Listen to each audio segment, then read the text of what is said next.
Hi, everyone. I'm Heben. I'm Tracy. And welcome to another round with Heben and Tracy. Yes, the return of the air horn. I couldn't think of words to say, so I made a sound. So we have a big show today. Mm-hmm. The return of what had happened was... What had happened was... Tracy tells, oh my God, a story about fucking story. One of our flights that we went on recently. I got into a fight with a white man on an airplane. We asked some friends about reparations and what they'd like to add to the tab. And speaking of reparations, we are going to talk to certified genius, Ta-Nehisi Coates. He just won the MacArthur Genius Award. Yes, and he demands but he's that also we refer to him as genius. He was like, otherwise I'm not coming on the show. He wrote recently, in the last year actually, about the case for reparations, but also he has a best-selling book we want to talk about, Between the World and Me.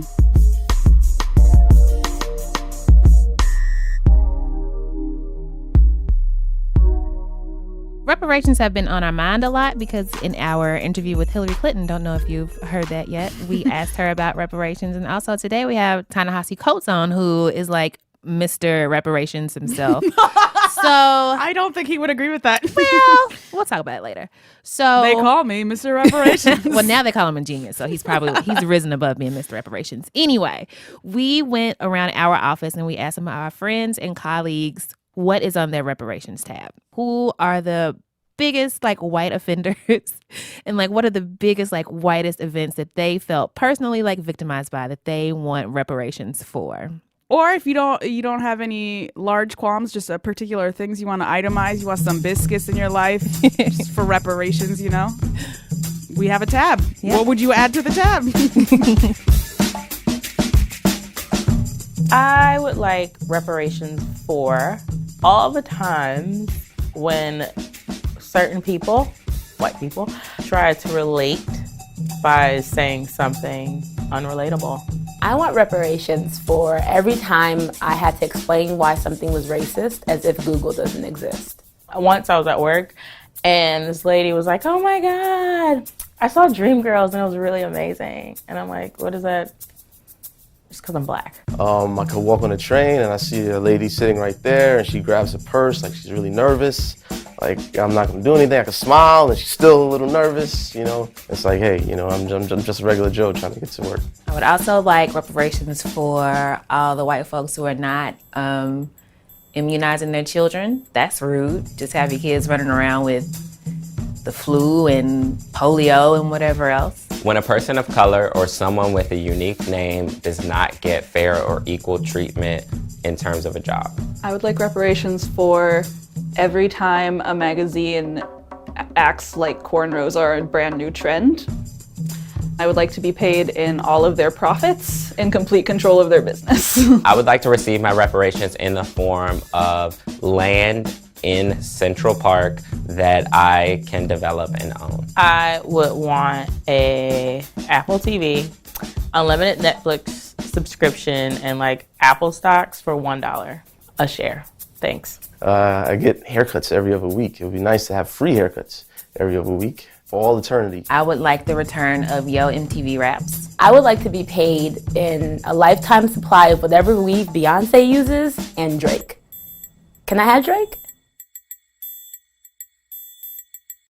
So I am still listening to the official That's My Best Friend song by Tokyo Vanity. Yo, I found it on Spotify. They're so official. You lying? Yes. Go best friend. That's my best friend. That's my best friend.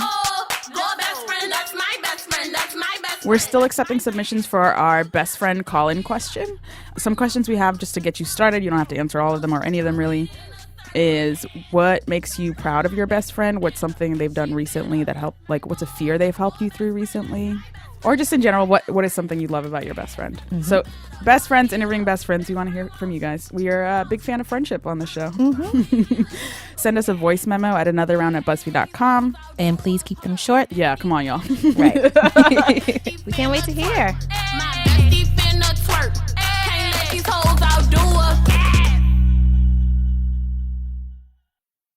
We are very excited today to be talking with Ta-Nehisi Coates. He's the national... Yes. Sorry, I'm excited. Yes. He's the national correspondent at The Atlantic, the author of The Beautiful Struggle, and most recently the New York Times bestseller, Between the World and Me. He's received the National Magazine Award, the Hillman Prize for Opinion and Analysis in Journalism, and the George Polk Award for his Atlantic cover story about the case for reparations. He was recently anointed a genius. So welcome to the show, sir. Welcome. Everything I say is right. I'm a genius. You need a man. shirt that says everything I say is right That's what because it I'm a is. genius. One thing I had to correct in the intro. I am a national correspondent, not the national excuse correspondent. me. No, it's all right. Sorry. Ever since I became a genius, right? I gotta be careful.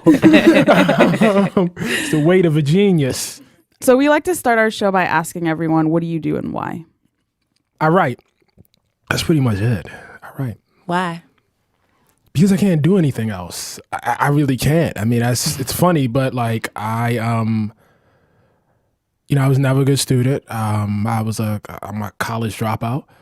I have worked other jobs, and with the exception of food delivery, have proven an abject failure at all of them. So the official answer is that you write because you're not good at anything else but food delivery.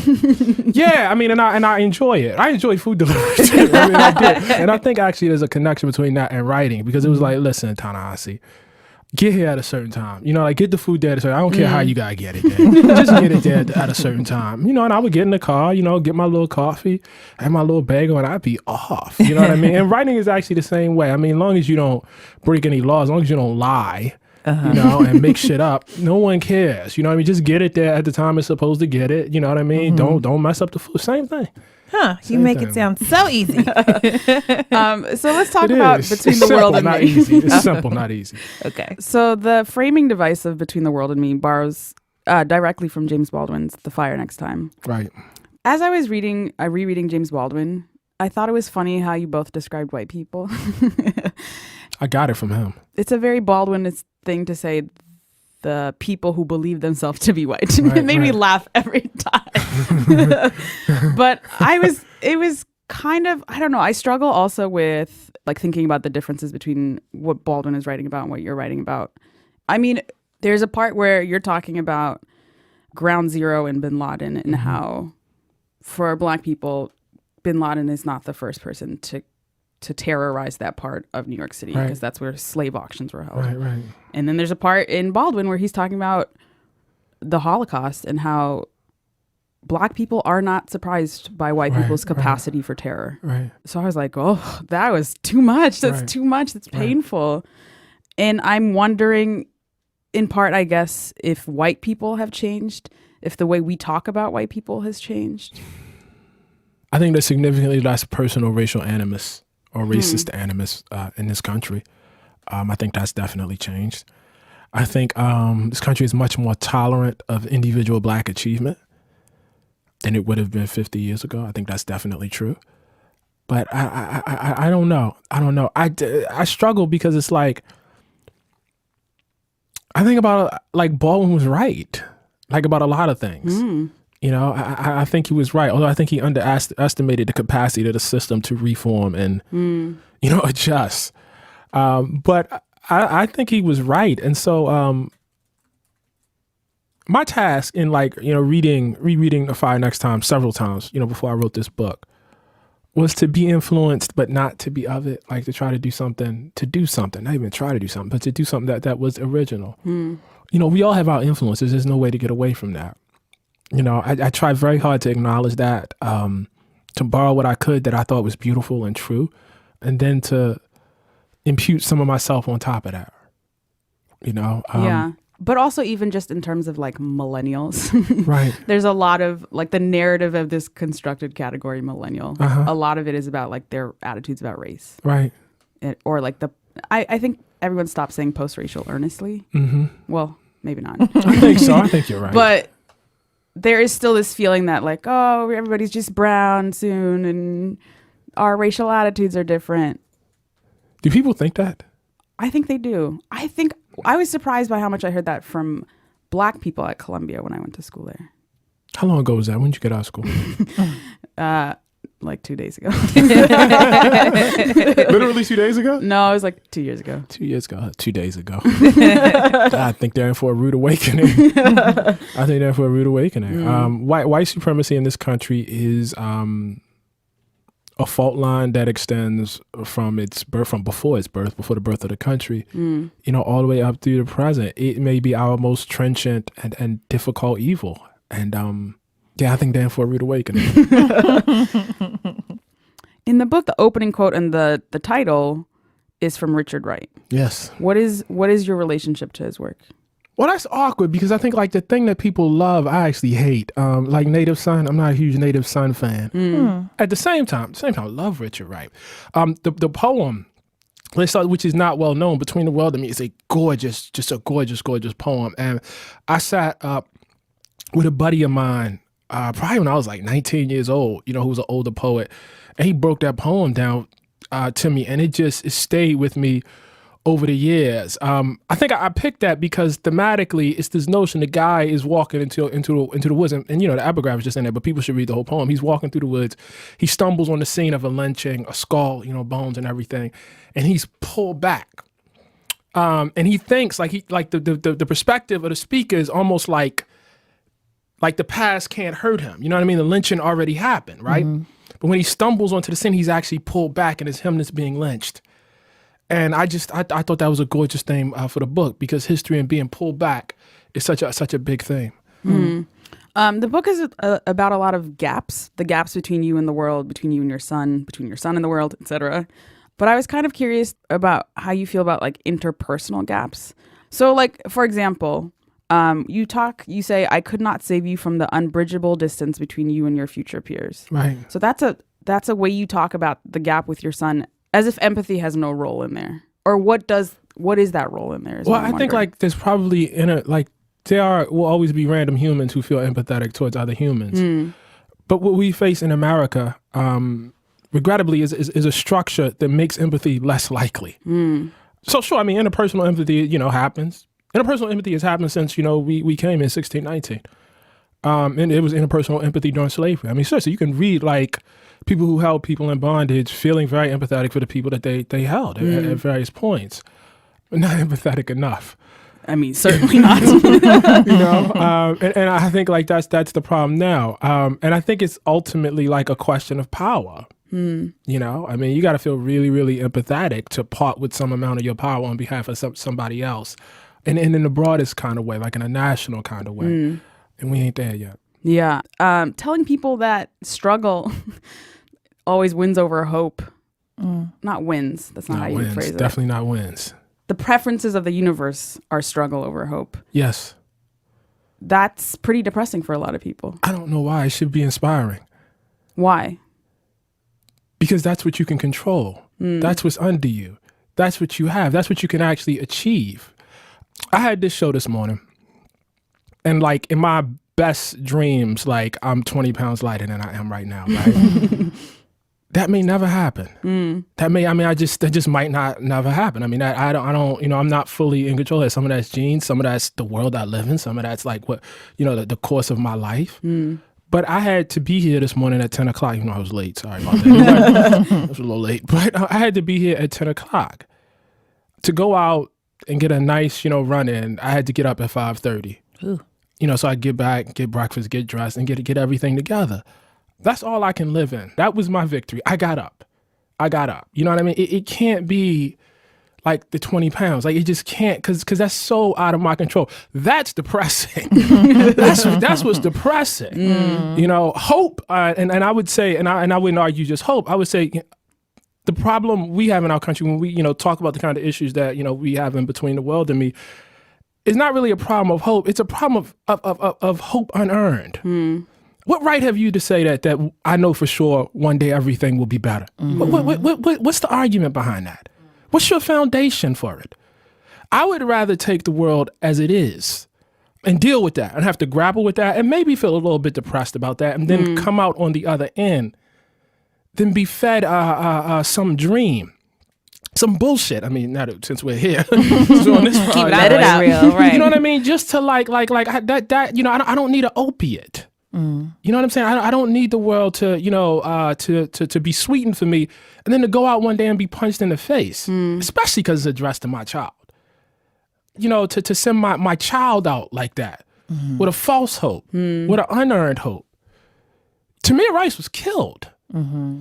And the guy who killed him was a horrible cop. We have that on the record. Documented. I mean, this is not even, before he killed Tamir Rice, he was unfit to be a police officer. And they put him in that car and he shot a 12-year-old boy. He will probably not be prosecuted. If he's prosecuted, he probably will not be convicted. That's the world.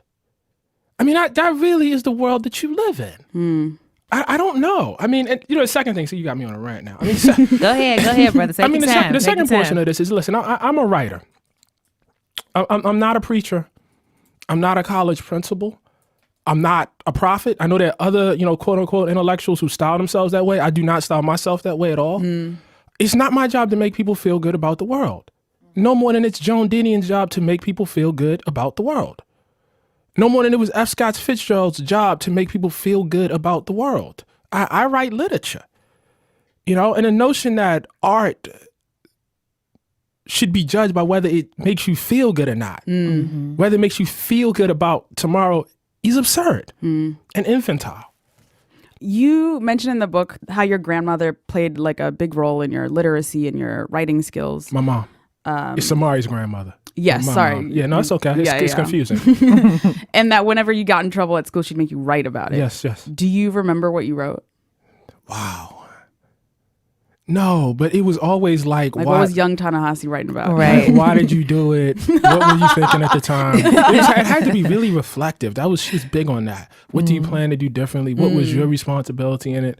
I remember she had this rule that I couldn't mention what anybody else had done. So the story couldn't begin, Tommy and them had said. yeah, exactly. None of that. Michael Tate hit me and then I, like you couldn't really do that. It always had to be, I did. Yeah. And proceed, because she was big on responsibility and taking responsibility. You said you do that with your son now.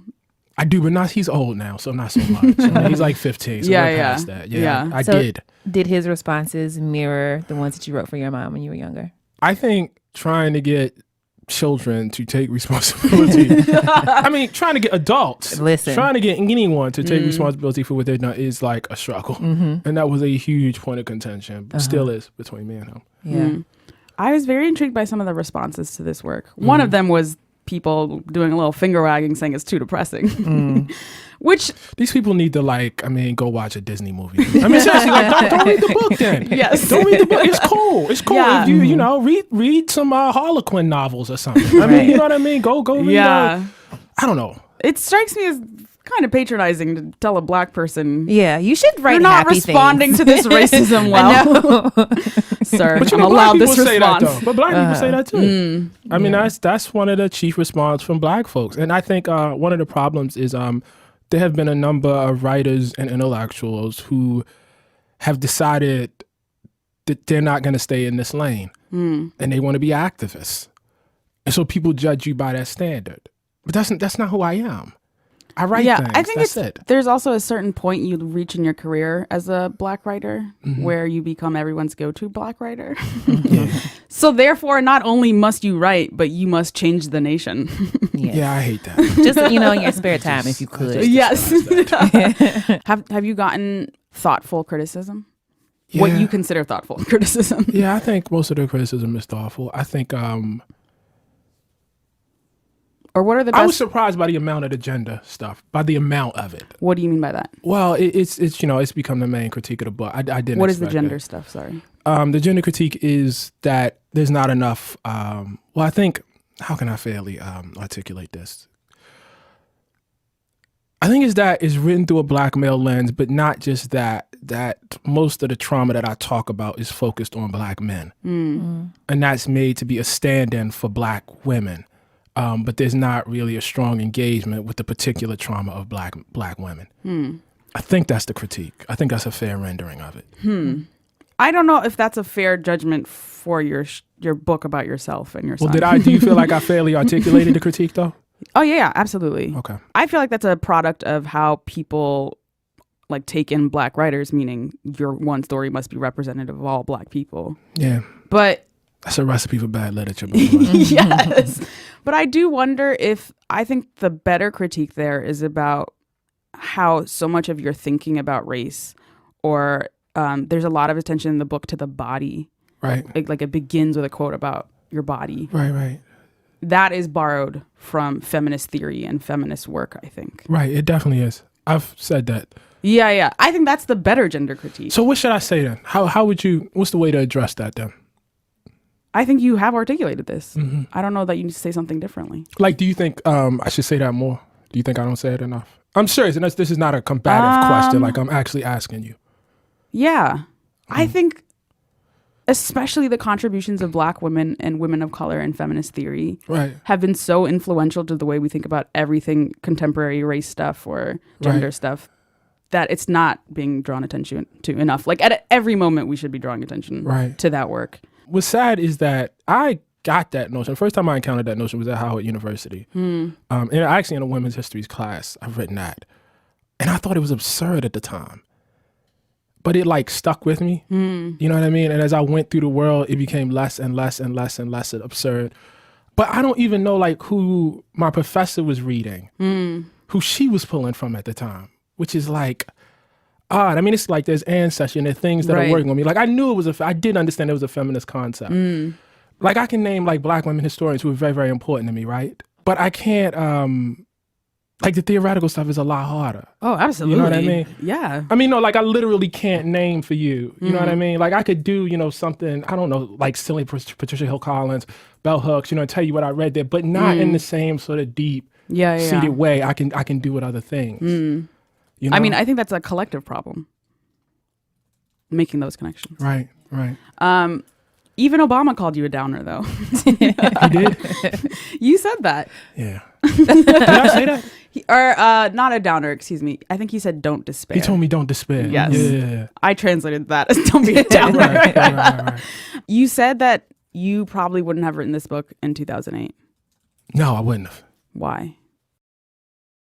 I felt differently in 2008. I think in 2008, I was a standard issue liberal.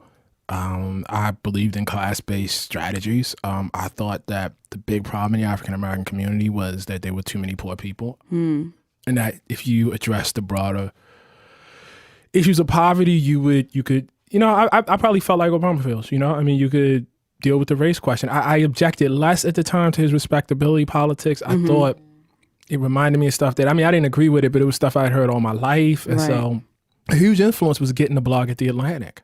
How did that change you?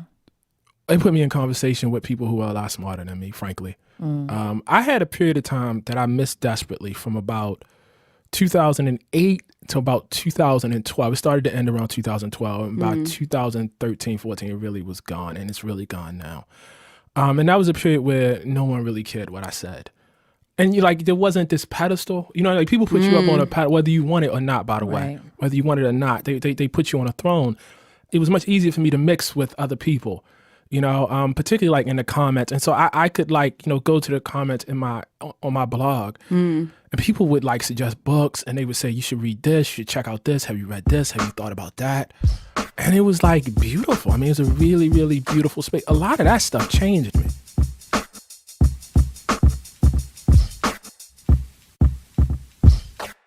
This is our rapid fire question segment that is rarely rapid fire, called pew, pew, pew, pew, pew. These are finger guns because it's a gun and right, rapid I got fire. it. I got it. I'm here. What is your favorite French curse word or insult? I can't answer that because I can't use any of them. By which I mean, I don't know the language. I don't have enough facility in the language to actually, somebody would laugh at me cursing in French. Okay, that's fair. What's your favorite English cuss word? Nigga. Okay, you consider that a cuss word?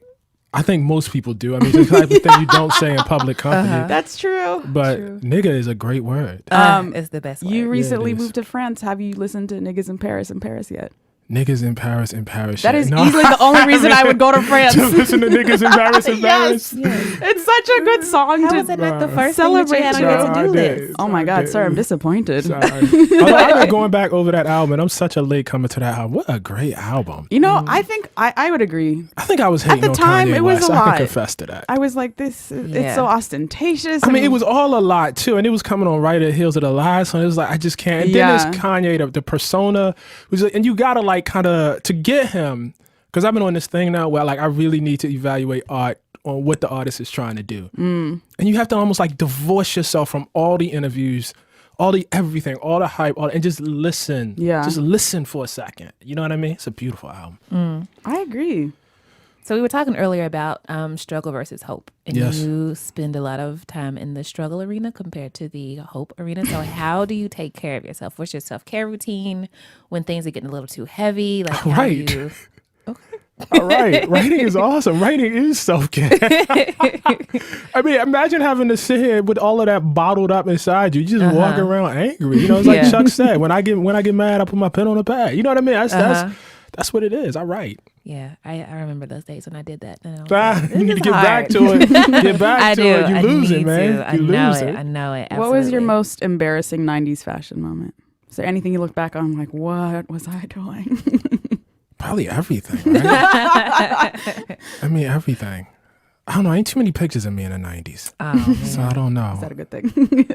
Maybe. I don't know. I don't know. They don't exist. So if you could demand reparations from one white person in particular, who would you invoice? Who do you feel owes you the most? well, that's contrary to the notion of reparations. You know, the ability to demand it from one white person. Nobody owes me specifically anything. It's impossible to do because the whole notion of reparations means that the society itself did something. I'm sorry to make this very intellectual. No, it's okay. It's okay. Forgive me, but it doesn't quite work like that. Sorry. What? I would invoice Iggy Azalea because I feel personally wronged by her. You on feel the cultural- personally wronged by I do. her. Like And that was I don't think there's a personal single attack. white person who I feel personally wronged by. not one. Well, that's good. I'm also why. being silly, but Yeah. you know. I got you. Okay. I understand. What is the most Howard thing that happened while you were at Howard? Peak Howard. Wow, what was the most Howard thing that happened at Howard? No, I know what it was. I was walking across the yard one time, and the AKAs were doing their little thing that they do. You know, they're dancing, whatever, routine on the yard. And I cannot remember the song they were singing, but I can remember like this one line from it. It was basically and everybody can't be AKA. And it was so like it was so like, y'all ain't, this right here, you can't even get with. Like you're not even part of this right here. Yes. You know what I'm saying? And I think like, even though it was them, that's how Howard people carry themselves, boy. Arrogant as hell. Yes. Like arrogant, but it's true. I mean, it's a right to be arrogant. You know what I mean? I ain't graduate from there and I'm arrogant. You know what I'm saying?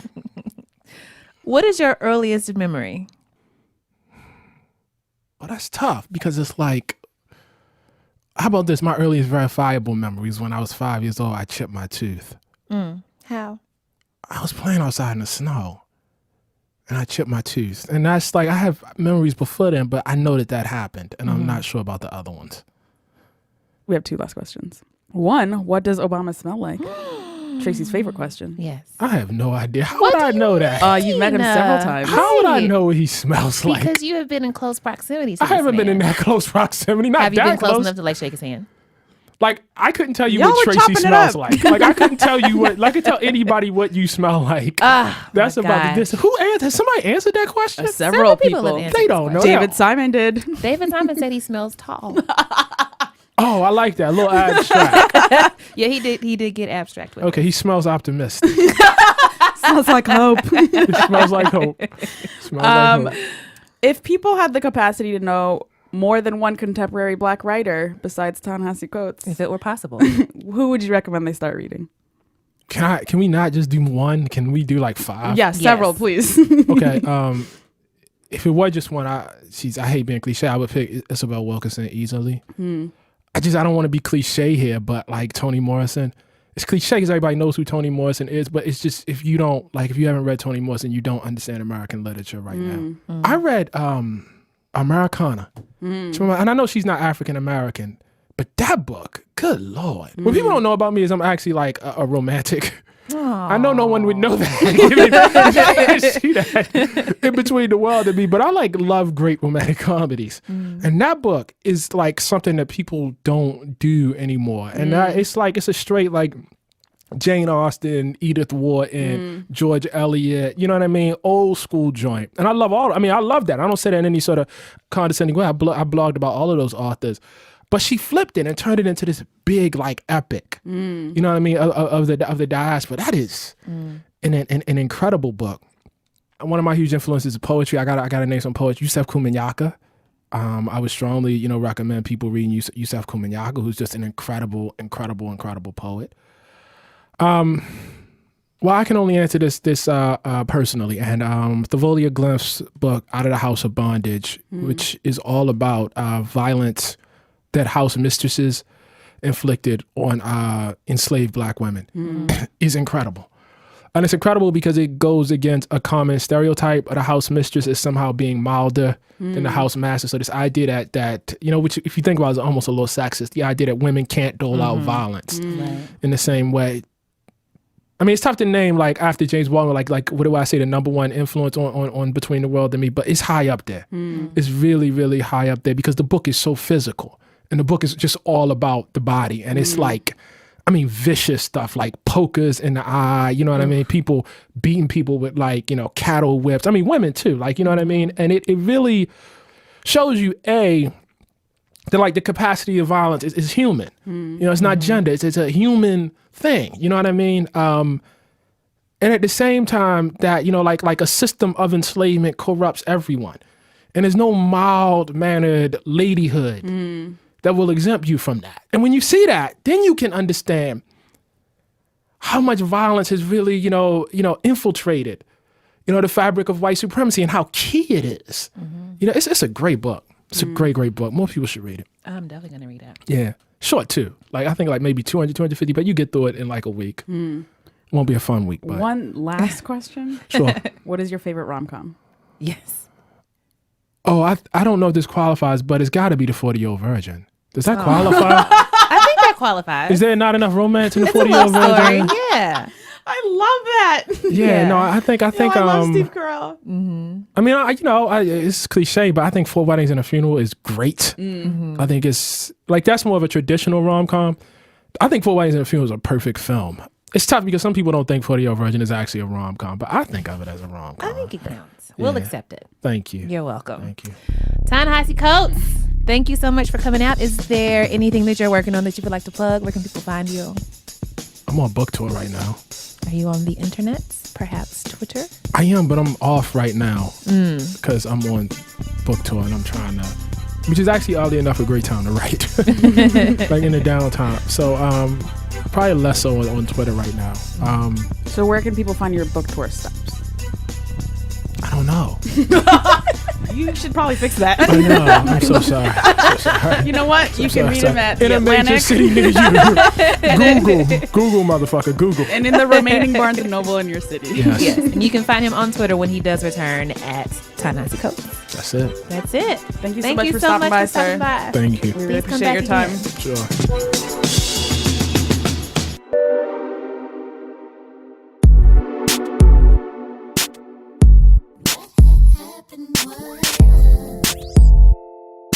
Okay, so what happened was Heben and I were on the 18th airplane of the month. We've been doing a lot of traveling. We're delirious. And I got the middle seat, right? So I'm like, all right, whatever, fine. I'm just going to sit my black ass down and just make the flight. And so when I sit down, there's this woman, an older white woman, sitting in the window. And there is a man who's like standing in the row ahead of her, just kind of like standing, hanging out. And so I come and I sit in the middle seat, and then the man sits down next to me, and I'm like, oh, well, that was nice of him. He was waiting until like I got into the seat for him to sit down, whatever.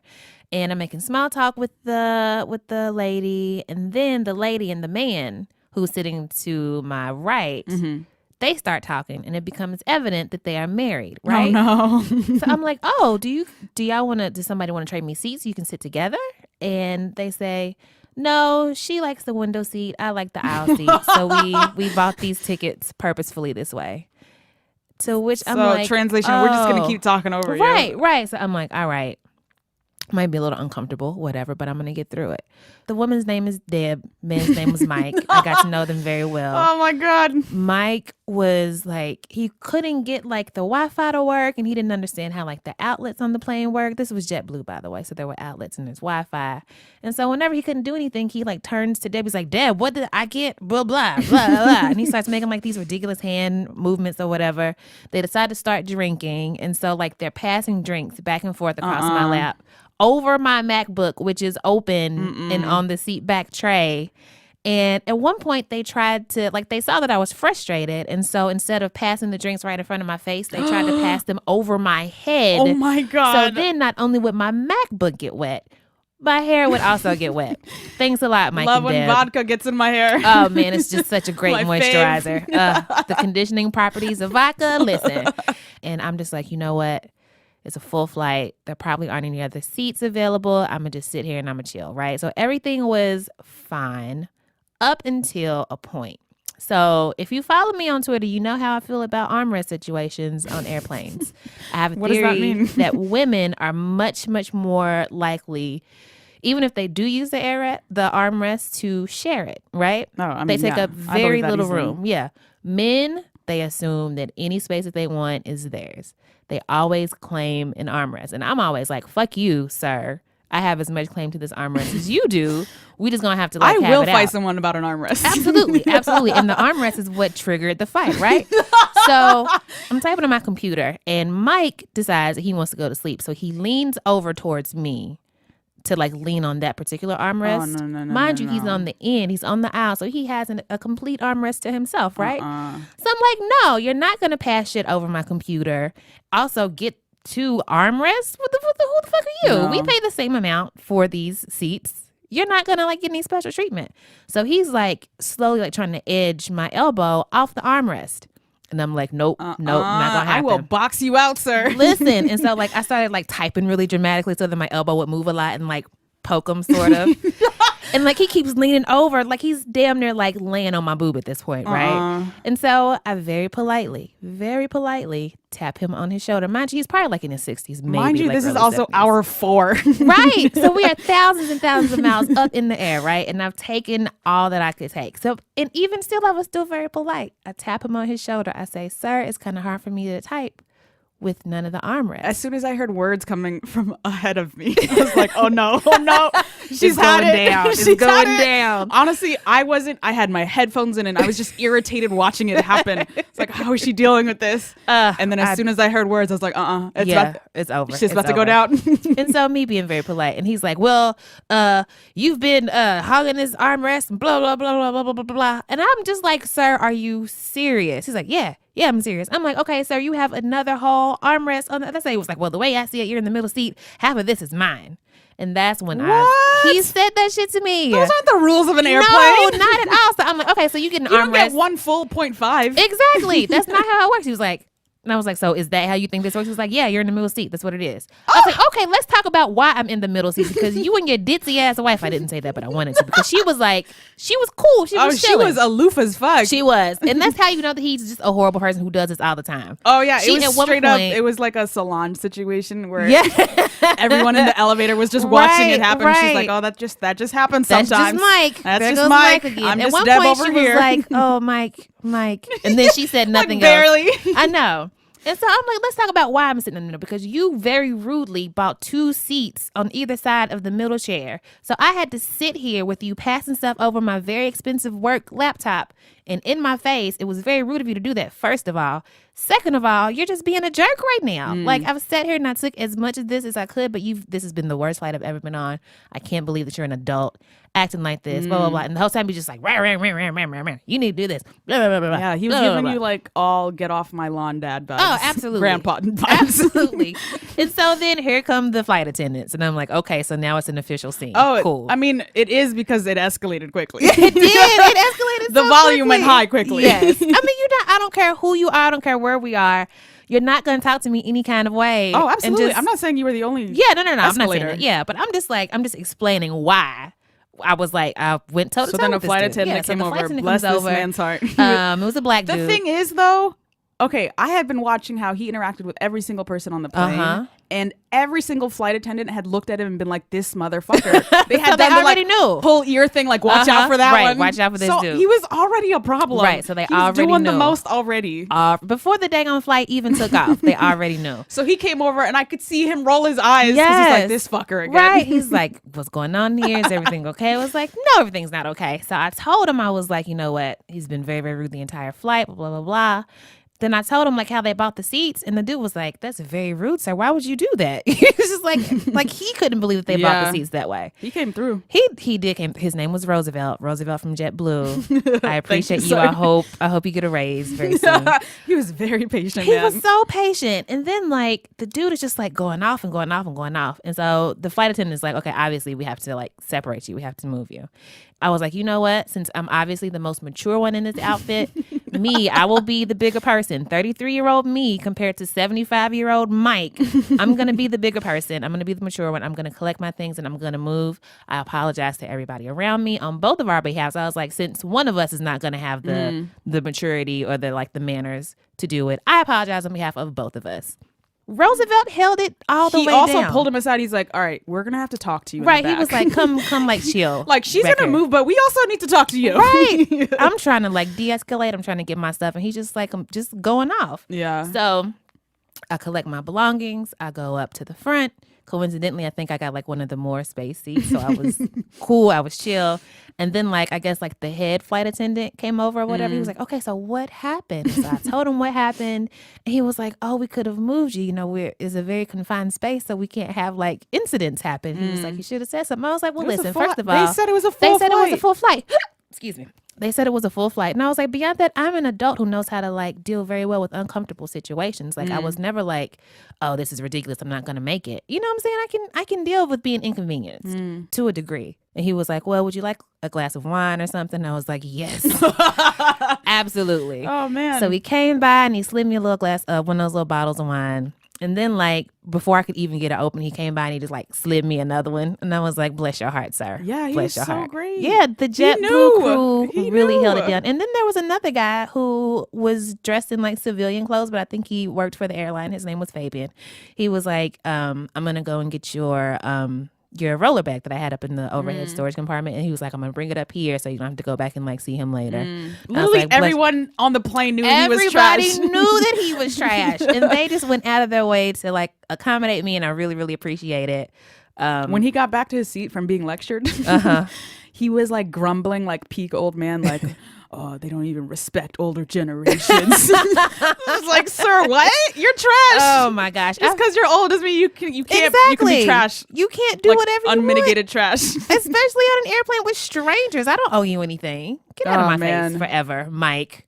But you could tell, like, just the way he was sprawled out. He's like a kind of man who like is not used to like just even his physical space being in any way. He has to accommodate someone else. Exactly. He's never used to in his life accommodating someone else. I mean, like you and can't not even man spread on an airplane. Basically, right. There's not enough room to man spread on an airplane. Exactly. Like, there's not. White men be treating the whole world like it's their living room, man. Oh man, you can't do that. You cannot. So we gonna box you out. Right. So I was thinking about it, and I was like, my mom's gonna be so proud of me because my mother would have done the same thing. And I was like, she didn't raise no pushover at all. So I'm proud of you, Tracy. That's what happened. And then, I wanted to say this. I was getting off the plane and I saw Roosevelt, right? And he was just like chilling. Roosevelt was just chilling hard. And I was like, I apologize again. He was like, sometimes you got to put people in check. Listen, he was it. He was it. And then as we were getting a cab, another flight attendant saw us. She's like, ma'am, I'm so sorry. She was like, I'm so sorry. Everyone knew y'all. I know. So shout out to JetBlue. That's the story of the time that I got into a fight with an old white man, probably like 300,000 miles in the air. I don't think that's true. Nah. Well, just pulled out a number. Oh, man. And Deb, I'm praying for you, girl. Oh, my gosh. Poor Deb. All right.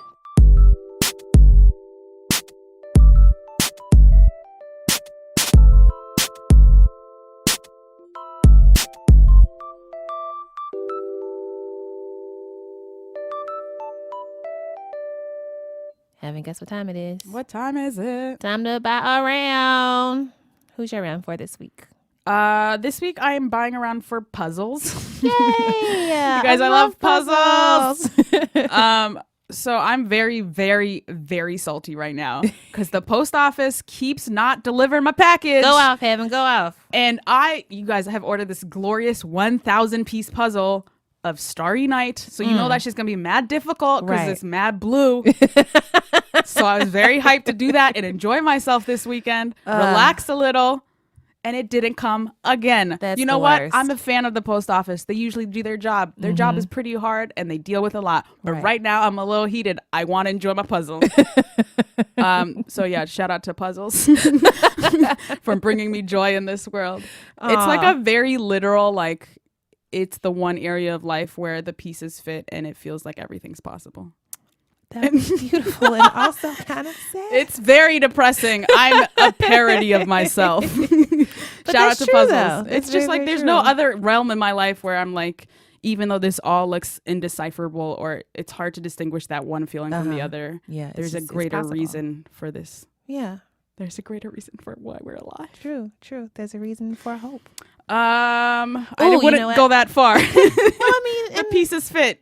right. Okay, that's fine. I also ordered a 3,000 piece Guernica puzzle, and if you are familiar with Pablo Picasso's Guernica, it is black and white. Oh, that shit's gonna Lord. be mad difficult. Oh my god. As soon as I moved into my new apartment, I'm like, what am I gonna do with all this floor space? I know, puzzles. Puzzles. Anyways, shout out to puzzles. Shout out to puzzles. Who you buying around for, Tracy? I'm buying around for nachos. Ooh, I love food. nice. I probably love it a little too much, and it's one of my go-to favorite comfort foods at any time, but especially like when I'm PMSy and I just want to eat cheese and I want something crunchy. Those are the two things that I always crave. And in nachos, you get both. It's so much crunchy, cheesy goodness. I went out last night because I was feeling really, really stressed over like the whole interview stuff and just life in general. And I needed to pick me up. But I was like, gotta find me some nachos. I ended up at a place called Calexico in Park Slope. And those nachos, listen, so on point. So on point. They're Like not the even cheese- paying us for this, although they should. They should. They should. Let me get like a coupon for some free nachos or something. I mean, like Calexico. a sponsor. Oh, yeah, that too. Listen, I would be fine with just like some free nachos. Anyway, I love nachos where like the cheese is like super cheesy and like it just like kind of melts and like runs all over everything. And then you got like the sour cream going on. And the worst thing in the world is nachos where like the cheese gets hard when it gets cold. Ooh. That shit will make me want to punch somebody in the face. How dare you? How dare you? But these nachos were the complete opposite. They were so good and they made me feel a lot better. I feel like there's a psychological thing with nachos, though, in the same way with cheesy fries. I once ordered cheesy fries and got the cheese on the side. Do you know what it does to your psyche to actually have to put on the cheese? I'm I like wow, that, though. I'm trash. I'm just going to spread it everywhere. No, please put it on for me. No, I so like I don't have to having deal with control this. over like where the cheese goes. No. And like Please in add it one for corner, me. I might want more Psychologically, cheese. And then it's not great for me. I'm into the control of that. Anyway, Shout out to nachos. shout out to nachos. Shout out to Calexico for having delicious nachos.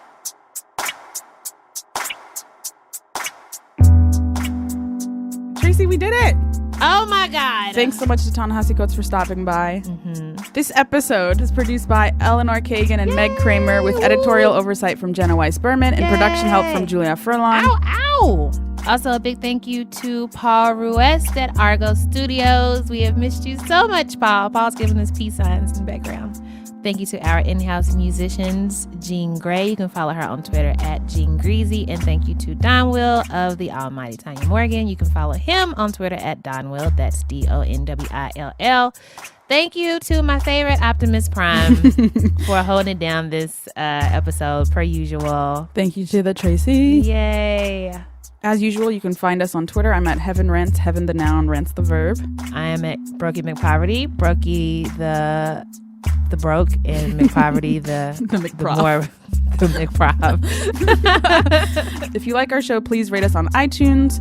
Leave a review. If you don't like our show, keep it to yourself. Just don't. And if you like the show, tell a friend. Yeah. Find us on twitter.com/anotherround, at Facebook/anotherround. As always, email us with advice, questions, tips. anotherround@buzzfeed.com. Drink some water, do some stretching. I've been stretching lately and my body feels so much better. Ooh. Also take your meds. I've been doing that lately and my brain feels so much better. Also, back up your data. Yes. Several people, they told me that they backed up their data because of what I said. Look at you, Honestly, just changing lives. changing lives out here. Changing the world one life But at a also, time. you will thank me. It is actually life-changing. Yes. Call your mom and them. Your mother and her cohort. Yes. I can't say that out loud. It just sounds horrible when I say it. I don't just say it one time. No. Just once. I did, and it was horrible. The thing about English being your second language is you're very aware of what words sound like coming out of your mouth. I wish more Americans were aware of that. Perhaps some white people. Anyways, thanks for listening, y'all. With us, y'all. Come back next week.